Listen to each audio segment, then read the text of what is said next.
마음을 시원하게 은혜로 적시시는 말씀에 폭포수. 안녕하십니까. 말씀의 폭포수의 김대강 목사입니다. 한 주간 평안하셨습니까? 오늘 스튜디오에 귀한 분들이 나와주셨습니다. 한 분씩 인사 부탁드리겠습니다. 안녕하세요. 양자영입니다. 안녕하세요. 문숙경 권사입니다. 안녕하세요. 박근배 지사입니다. 네, 감사합니다. 오늘은 마태복음서 3장 1절에서부터 12절에 있는 말씀을 통하여 은혜를 나눠보고자 하는데요. 1절인데요. 그때의 세례 요한이 이르러 유대 광야에서 전파하여 말하되 라고 이야기해주고 있죠. 3장 1절은요. 2장과는 거의 30여 년의 시간이 지난 때를 말하고 있습니다. 예수님께서 30세가 되어서 공생의 사역을 하셨기 때문에 오늘 예수님의 탄생과 3장에서의 세례 요한이 소개하고 있는 이때까지는 거의 30여 년의 시간대를 말하고 있습니다. 오늘 성경은 예수님께서 10대도 있었고 20대도 있었지만 이것들을 세세하게 소개하지 않는 이유는 성경은요, 구속사에 대해서 이야기하는 것이 포커스이기 때문에 그 인간적인 세세한 것들은 다 소개하고 있지는 않죠. 여기 세례 요한이 갑작스럽게 등장하고 있어요. 구약의 마지막 선지자이기도 하고요. 천사가 지어진 이름이에요. 그리고요, 그는 제사장 가문에서 태어났음에도 불구하고 제사장으로서 살지 않고 늘 광야에서 살았던 사람입니다. 유대 광야에 대한 이 말씀은요, 이사야서 40장 3절과 말라기서 3장 1절 예언의 성취를 의미하고 있죠. 그리고 오늘 마태복음서는 세례 요한에 대해서 디테일하게 다 설명하고 있지는 않아요. 근데 누가복음서에는 탄생에 대해서 세세하게 소개하고 있는데 그 차이는 뭐냐면 유대인들은 세례 요한에 대해서 너무나 잘 알고 있었기 때문에 굳이 그 자세한 것을 말할 필요가 없었던 것이죠. 그러나 누가복음서 같은 경우는 이방인들을 향해서 쓰여졌고 이방인들이 세례 요한을 잘 몰랐기 때문에 그 세세하게 설명해주고 있는 거예요. 오늘 우리가 복음을 전할 때도 그런 것 같아요. 하나님을 믿는 사람들에게는 뭐 앞에 거를 서론을 거두절미하고 핵심만 얘기해도 되죠. 그러나 하나님을 잘 모르는 사람들에게는 조금 지루할지라도 그것을 세세하게 설명할 수 있어야 되죠. 오늘 이 마태복음서는 유대인들을 향해서 쓰여졌기 때문에 굳이 그것을 자세하게 설명할 필요가 없었던 것입니다. 그리고 이 세례 요한에 대해서 천사가 가르쳐 주기도 하고요. 또 하나님께서 그런 은혜를 통해서 세례 요한이 태어나죠. 그것을 성경에 왜 이야기해 주고 있냐면 세례 요한이 가지고 있는 마지막 선지자로서의 정당성을 세우기 위해서 세례 요한이 그냥 단순하게 한 인간이 외쳤던 것이 아니라 그가 하나님께로부터 은혜로 태어나서 하나님께로부터 선택을 받고 하나님께로부터 그 말씀이 전해짐을 말해주기 위해서 그 세례 요한이 태어나기 이전부터 천사를 통해서 말씀하고 있었던 것이죠. 2절에 보니까 회개하라 천국이 가까웠느니라 하였으니 라고 해주고 있어요. 여기서 중요한 단어가 있죠. 회개라는 단어와 천국이라는 단어예요. 이 회개라는 단어는요, 머리로 깨닫고 마음으로 느끼는 것을 넘어서요, 적극적인 행동을 동반하여 완전히 돌이키는 것을 의미하고 있는 것이 회개입니다. 그리고 천국은요, 하나님이 통치하시는, 하나님이 모든 것들을 다스리시는 그 나라를 의미하고 있죠. 사실은 마태복음서에서는 천국이라고 이야기하고 있지만 다른 복음서에서는 하나님의 나라라고 소개해주고 있어요. 예수님께서 오셔서 임했으나 아직 완성되지 아니한 하나님의 나라, 그리스도가 재림하여 심판하실 때까지 비로소 완성될 하나님의 나라를 이야기해주고 있어요. 하나님이 통치하시는 나라를 이루기 위해서 우리가 가장 먼저 선행되어져야 할 것이 회개이죠. 회개. 하나님은요, 회개하지 않는 사람을 쓰지 않으세요. 또 하나님은 거룩하신 분이시기 때문에 회개하지 아니한 사람에게 하나님은 임하지 않으세요. 이처럼 회개는 굉장히 중요한 것이죠. 그냥 마음으로 돌이키는 것, 그냥 생각에 막연한 원론적인 것이 아니라 구체적이고 적극적인 회개를 이야기하고 있는 거예요. 나라가 이루어지려면 뭐가 있을까요? 왕이 있고요. 백성이 있고요. 또 거기에 법이 있고요. 또 뭐 영토가 있을 수 있겠죠. 우리가 사회 시간에 배웠던 것처럼요. 하나님의 나라는요. 왕이신 하나님이 계시고요. 또 그에 우리의 백성이 있죠. 또 그 가운데 하나님의 말씀이 있어요. 법칙이 있어요. 오늘 내가 주인 되었고 나의 허물을 진심으로 회개하고요. 그분을 진정 우리의 왕으로 영접해드렸으면 좋겠습니다. 아멘. 3절에 보니까 그는 선지자 이사야를 통하여 말씀하신지라 일렀으되 광야에 외치는 자의 소리가 있어 이르되 너희는 주의 길을 예비하라 그가 오실 길을 곧게 하라 하셨느니라 라고 말씀해주고 있어요. 이사야서 40장 3절에 있는 말씀을 인용하고 있는 거예요. 한번 볼까요? 이사야의 예언은 포로 귀환으로 사실 성취되어졌어요. 또 메시아의 오심으로 완전히 성취되어졌던 것이죠. 오늘 마태가 마태복음서를 기록하고 있었을 때의 용법은 이래요. 구약의 말씀을 인용해서 성취의 개념으로 오늘 마태복음서를 써내려가고 있어요. 왜 그러냐면 그 대상자가 유대인들이죠. 그렇기 때문에 오늘 예수님의 탄생이 우연한 일이 아니라 이미 구약에 예언되었던 그 말씀의 성취가 됨을 말하기 위해서 구약의 말씀을 인용하고 있는 거예요. 오늘 우리의 신앙도 내 생각하기에 좋은 대로 신앙생활하는 것이 아니라 성경 말씀에 무엇라 했는지 그것을 토대로 그것을 기준으로 신앙생활해야 할 줄 믿습니다. 아멘. 예, 우리 양정 성도님은 어떠십니까? 말씀을 깃틀로 하시는 편이신가요? 머리는 그렇게 알고 있는데 예. 급하게 되면은 말씀을 상고하기보다는 먼저 기도가 앞서는 것 같습니다. 그렇죠. 우리가 기도를 하되 그 말씀을 중심으로 봐야죠. 그럴 때 이 모든 일들이 하나님의 약속을 기준으로 보면 오늘의 이 모든 일들은 어제의 약속의 성취예요. 근데 우리가 그 말씀을 또 그 하나님의 약속을 깃들러 보지 않으면 우리는 어떤 착각을 하냐면 내가 기도 잘해서 내가 뭔가를 기도해서 이런 큰 영광이 왔다라는 착각을 할 수가 있어요. 그래서 오늘 우리는 항상 말씀을 중심에 둔 신앙이 또 그런 기도가 되었으면 좋겠습니다. 아멘. 4절에 보니까 이 요한은 낙타털 옷을 입고요. 허리에 가죽띠를 띠고 음식은 메뚜기와 석청이었다라고 소개하고 있어요. 석청은요. 야생에 있는 꿀입니다.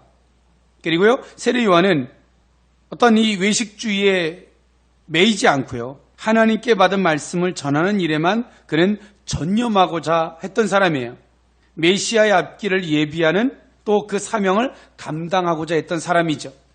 오늘 세례 요한은 하나님의 이 사명을 받고 기꺼이 광야에서 그 외로운 길을 걸었던 사람이에요. 하나님께서 우리에게 원할 때 우리도 세례 요한처럼 과감하게 그런 행동을 할 수 있어야죠. 그게 참된 신앙이죠. 문숙희 권사님, 하나님께서 이 세례 요한과 같이 오늘 권사님에게 말씀하신다면 어떠실 것 같습니까? 그 자리까지는 못 갈 것 같은데요. 왜? 자식들 때문에? 네. 근데 오늘 우리의 신앙은 그리할 수 있어야 되는 거죠. 네. 사실 그 자식도 누가 준 거예요? 예, 우리가 하나님의 사명자 또 신앙이 성숙하면 성숙할수록 내 자식만 품는 게 아니라 온 인류의 영혼을 품을 수 있어야 할 줄 믿습니다. 아멘. 5절에 있는 말씀에 보니까 이때의 예루살렘과 온 유대와 요단강 사방에서 다 그에게 나왔다라고 성경은 이야기해주고 있어요. 세례 요한이 회개하라 천국이 가까웠느니라 라는 이 말씀을 선포할 때 많은 사람들이 오늘 이 세례 요한에게 몰려들었어요. 사실은 이럴 수 있을까? 그냥 거두절미하고 세례 요한이 갑작스럽게 요단강에서 이렇게 외칠 때, 광야에서 외칠 때 많은 사람들이 이렇게 나올 수 있었을까 과연? 거기에는 이런 비밀이 있어요. 세례 요한이 회개를 촉구하기 이전에 메시아의 도래의 메시지는요, 약 400여 년 동안 선지자의 활동이 끊겼던, 어찌 보면 영적으로 가장 갈급했던 시대였습니다. 그럴 때 이스라엘 백성들에게 오늘 세례 요한이 회개하라 천국이 가까웠느니라 이 말씀은 그들의 심령에 큰 울림이 되었을 거예요. 그리고 그들의 심령이 오늘 그 말씀을 들었을 때에 하나님의 말씀으로 받고 그렇게 나올 수 있었던 것이죠. 오늘 우리는 어떤 말씀을 전할 때 우리의 머리에서 나온 것이 아니라 우리가 기도해서 우리의 가슴에서 나온 메시지를 가지고 우리가 이웃에게 복음을 전한다면 오늘 세월의 요한이 그 말씀이 갈급한 영혼들에게 울림이 될 수 있었던 것처럼 지금도 많은 영혼들에게 그 울림이 될 수 있었으면 좋겠습니다. 아멘. 6절에 보니까요. 자기들의 죄를 자복하고 요단강에서 그에게 세례를 받았다라고 성경은 이야기해주고 있어요. 많은 사람들이 세례 요한 앞에 나왔어요. 그런데요, 박근혜 목사님, 죄는 감추고 싶을까요? 그거를 내가 자복하고 싶을까요? 감추고 싶죠. 왜 감추고 싶을까요? 창피하니까.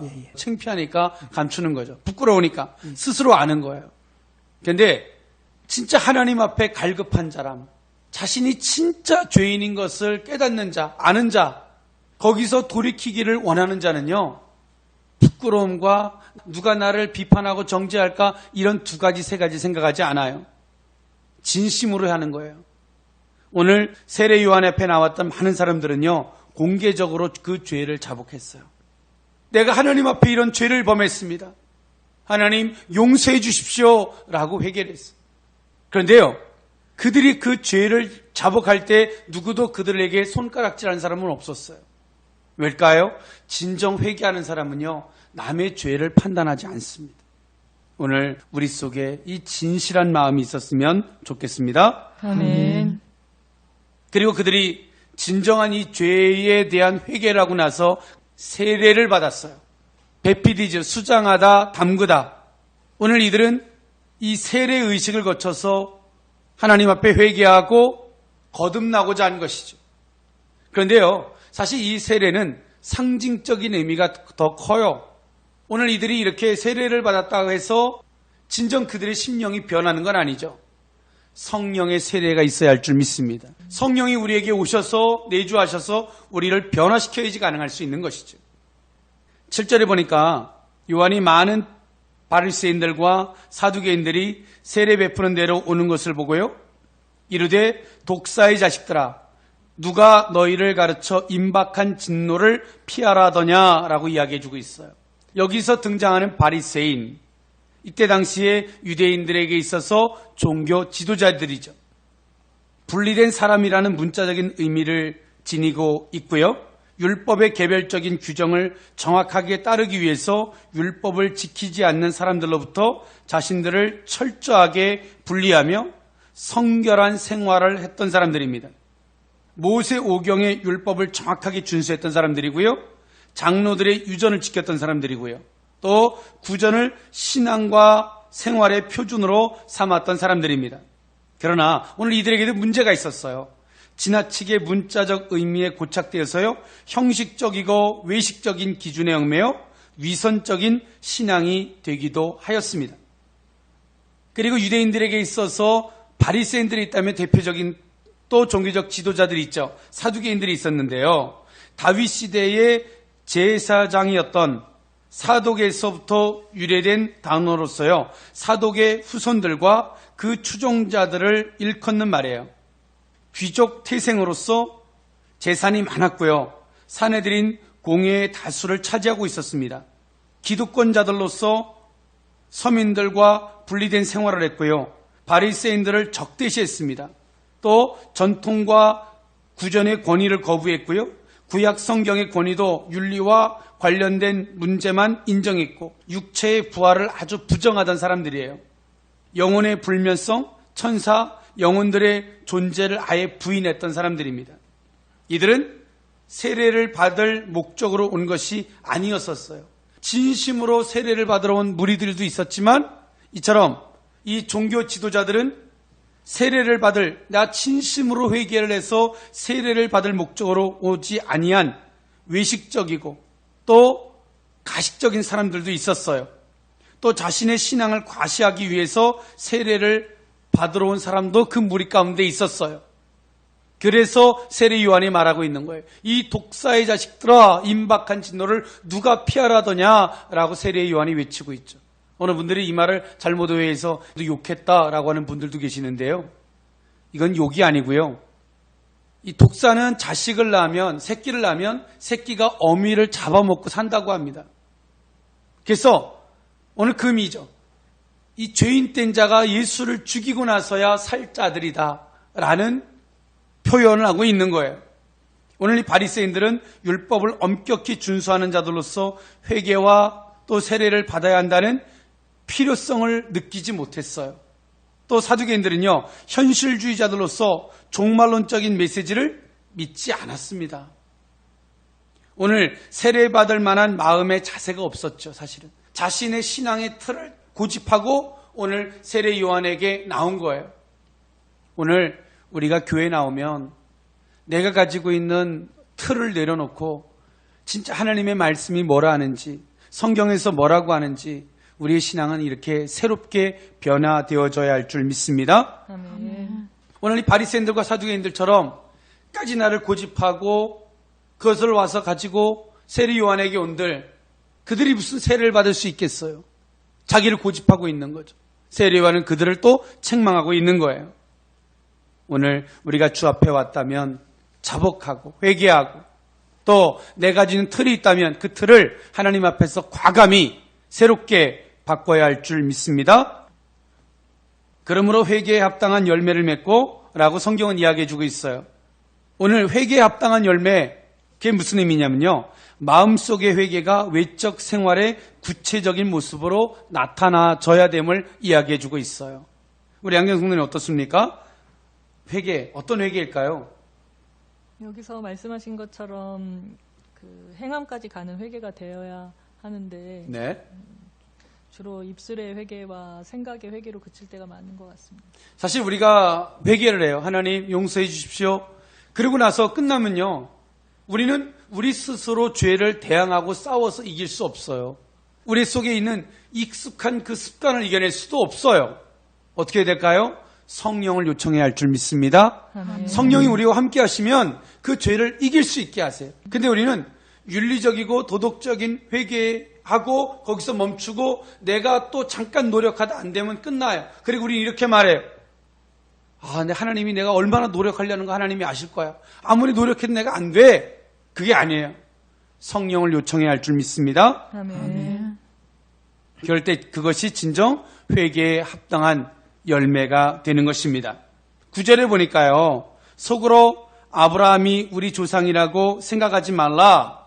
내가 너에게 이르노니 하나님이 능히 이 돌들로도 아브라함의 자손이 되게 하리시리라 라고 말씀해 주고 있으세요. 이때 당시에 바리새인들과 사두개인들은요, 아브라함을 조상으로 두고 있는 것에 대해서 대단한 자부심이 있었어요. 우리가 이 말씀의 폭포수를 함에 있어서 우리가 앞에서 했던 게 있어요.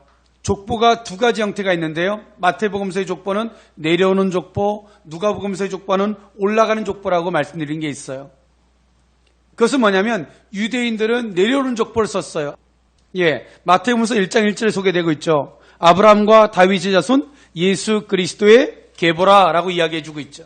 그런 것처럼 오늘 유대인들은 그 아브라함의 조상인 것에 대한 엄청난 자부심이 있었죠. 오늘 이들에게도, 유대인들에게. 특히나 바리새인들과 사두개인들은 종교 지도자로서 더 큰 자부심이 있었어요. 이들은 종교적 신분적인 특권의 의식에 또 사로잡혀 있기도 했어요. 또 아브라함의 후손이라는 사실이 종말에 있을 진노로부터 자신들을 지켜줄 거라고 착각하고 있었어요.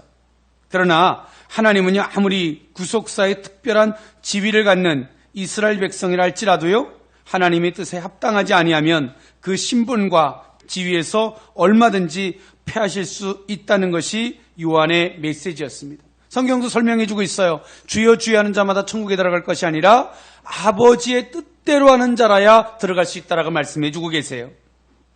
오늘 우리의 신앙은요, 하나님의 뜻대로 하는 것이 중요한 줄 믿습니다. 아멘. 목사, 장로, 집사로 구원받을 수 없고요. 장로로도 구원받을 수 없고요. 목사로도 구원받지 못해요. 오직 예수로 구원받는 것입니다. 오늘 우리는 이 신분, 직위, 거기에는 의무와 책임이 있어요. 집사는 집사로서의 책임이 있고 권사는 권사로서의 책임이 있고, 목사는 목사로서의 책임이 있고, 장로는 장로로서의 책임이 있어요. 그런데요, 오늘 성경이 우리에게 말해주고 있어요. 그 신분이 결코 우리에게 구원해 주는 것은 아니다, 책임져 주는 것은 아니다라고 이야기를 해요. 오늘 우리가 하나님의 뜻대로 갈 수 있는 신앙이 되어야 할 줄 믿습니다. 아멘.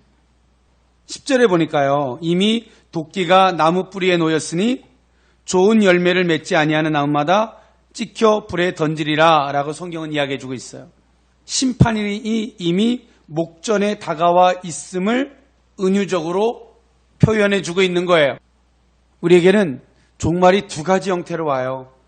우리가 어느 정도 살아서 하나님의 때가 돼서 죽는 개인적 종말이 있고요, 예수님이 재림하셔서 오시는 역사적, 최종적 종말이 있죠. 근데 우리는 이렇게 생각해요. 내가 당장 무슨 일이 있겠어? 결코 옳지 않습니다. 오는 것은 순서가 있지만요, 가는 것엔 순서가 없어요. 오늘 성경이 뭐라고 말해요? 이미 도끼가 나무 뿌리에 놓였으니 좋은 열매를 맺지 아니하는 나무마다 찍혀 불에 던지리라. 쓸모없는 나무는 찍어버린다는 거예요. 오늘 나는 과연 쓸모 있는 자인가? 그저 가만히 앉아 있어서 중요한 사람이 되는 건 아니에요. 하나님께서 중요한 은혜를 주셨지만 내 속에서 스스로 중요하게 여기는 것은 내가 그 의무를 다할 때 중요해지는 것입니다. 11절에요.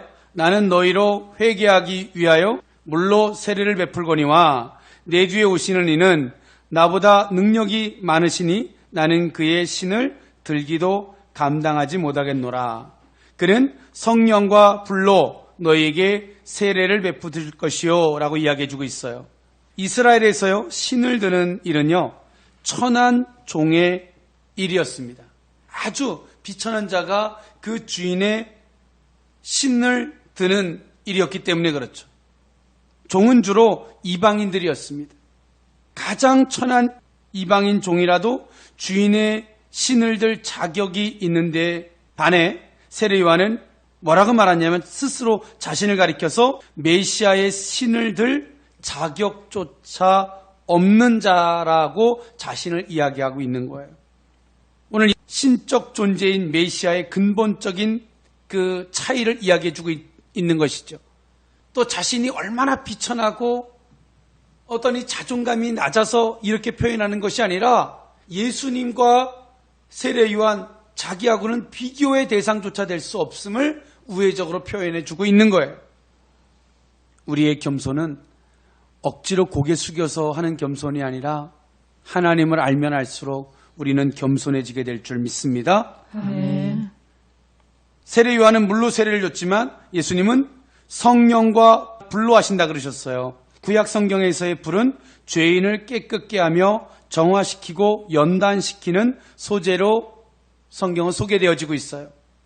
그리고 신약 성경에서의 불의 의미는 소멸을 의미하고 있어요. 소멸, 즉 다시 말해서 사람들의 죄악이 있지만 그 죄악을 다 소멸시켜준다는 의미를 갖고 있어요. 성령과 불 세례는요, 모두 성령 세례를 나타내는 표현이죠. 오순절 성령 강림은 불의 혀처럼 임했다라고 이야기해주고 있어요. 오늘 성령께서 우리에게 불같이 임하셔서 우리의 모든 죄악을 다 도말해 주실 뿐더러 우리를 충만케 하실 줄 믿습니다. 아멘. 우리는 성령의 그 충만함을 덧입지 아니하면 죄악을 이겨낼 수조차 없죠. 12절에 보니까 손에 키를 들고 자기의 타작마당을 정하게 하사 알곡은 모아 곡가단에 드리고 쭉정이는 꺼지지 않는 불에 태우시리라 라고 말씀하고 계세요. 이 시골에 사는 사람만이 해볼 수 있는 거죠. 예. 키질을 하죠. 거기다가 뭐 참깨 깨도 놓고 뭐도 놓고 이렇게 키질을 하다 보면 바람을 훌훌 불면서 하기도 하고 바람 불 때 하기도 해요. 그래서 거기에 있는 뭐 불필요한 요소들은 바람에 불어서 싹 날아가게 되고 알곡들은 안으로 거두게 되지요. 오늘 그것을 비유로 설명해 주고 있는 거예요. 그리고 타작마당은 추수 때에 곡식을 탈고 가는 장소로서 바닥이 단단하게 다져져 있었습니다.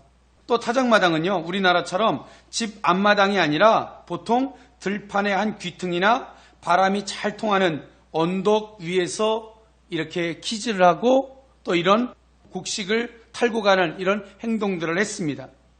오늘 이런 비유를 들은 게 뭘까요? 이런 키즈를 해서 알곡, 성도들은 거두어들이고 또 그 먼지와 같은 상대적으로 그런 것들은 어떻게 할까요? 다 날아가게 한다는 것이죠.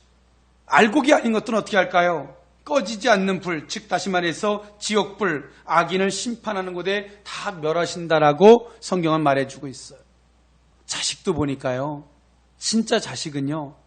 혼내면 혼낼수록 울면서 부모의 품에 와서 안겨요. 진짜 알곡이죠. 알곡 성도들은 그래요. 알곡은 거두어들이지만 죽정이는 꺼지지 않는 불에 영원히 심판한다고 성경은 말해주고 있어요. 하나님이 진짜 성도인지 아닌지, 진짜 내 자식인지 아닌지를 하나님이 시험해 볼 때 진짜 성도로서 하나님의 진정한 자녀로서 알곡 같은 모습이 저와 여러분들의 모습이 되었으면 좋겠습니다. 아멘. 지금까지 방송을 청취해 주신 성도 여러분 감사합니다. 저는 찬양 하나 들으면서 물러가고자 합니다. 강찬의 주님 뜻대로 살기로 했네. 여러분 한 주간 그리스도 예수 안에서 승리하십시오.